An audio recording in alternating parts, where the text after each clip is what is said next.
Hi, I'm Gideon and we're talking about certificates. In this video, we're going to unpack the Google certificate, look at its content and see what is inside the Google certificate. If you are a server administrator, work with certificates, or have ever been asked to deploy a certificate, you need to know what you are going to learn here. So let's get right into it. Okay, I've got a DOS window. We typed in the command OpenSSL client connect to google.com and the port number, which returned us all the SSL detail. We know the connection is open at this point because this is where the application would now do a GET request onto a web server, and Google has just timed it out for me. So that's fantastic. The purpose of this video is that we take this certificate over here, which the server sent us in the server hello and the server certificate packet as part of the TLS connection, and we copy it out from the begin certificate to the end certificate. You have to include these 5 little dashes at the end here, and then we go and copy that. If we then type in google.pem and we insert and we paste that certificate in there, we now have got a copy of the Google certificate. Remember, a certificate's worth nothing by itself. A certificate is always signed, and the only person you can, your public-private key encryption, the web server encrypts with the private key so that you can decrypt with the public key. So by taking the certificate, everyone has to give you their public certificate when you connect to their website. So we're not doing anything bad from a security side. We just took a copy of the Google certificate that our browser would receive and needs to be able to create that little lock in the top of the browser.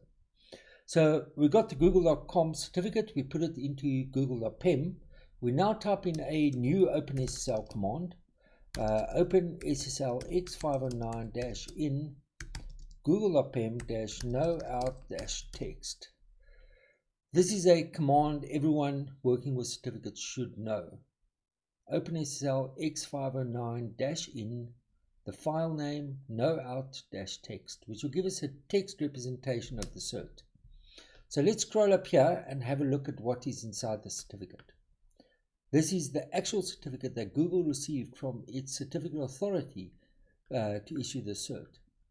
First thing we see is the version number. Then we see a serial number for the certificate. We see the signature algorithm. Now you remember about 2 years ago, we had to move from SHA-1 to SHA-256. And the signature in public key encryption is all about the stamp. Think about a university certificate or diploma or degree, where the university puts a stamp at the bottom of the diploma, which should not be able to be copied. That is what a signature is on a certificate. It's the stamp. It's a seal to say the content of this document has not been changed. And we needed a better algorithm to do that, and that's why we moved to SHA-256. We then get the detail about the issuer of the certificate, and this GTSCA 101, he was the issuer of the cert. And then to make things commercially viable, every certificate authority needs to get people to replace the certs on a regular basis. Very interesting here that the certificate's only valid from September to November. Right? That's a lot. If you were a server administrator and you had to go and replace certificates every 3 months and you got hundreds of them, that's a lot of work. That'll keep you employed for a while. Then we get the subject field of the cert. The subject field of the cert is the subject, what I like to call the demographics of the certificate. So this is who the certificate was issued to. Then we get the modulus, the public key and the modulus, the exponent over here. Then we get these things called X509 v3 extensions. Now the certificate is in the format of X509. And in that standard, X509 standard, there's this ability to add extensions. A couple of the important ones.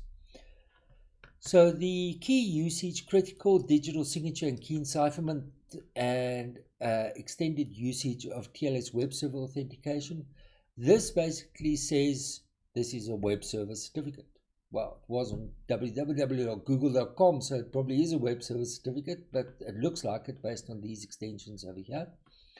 This is not a certificate authority certificate. So this certificate only belongs to an end entity certificate.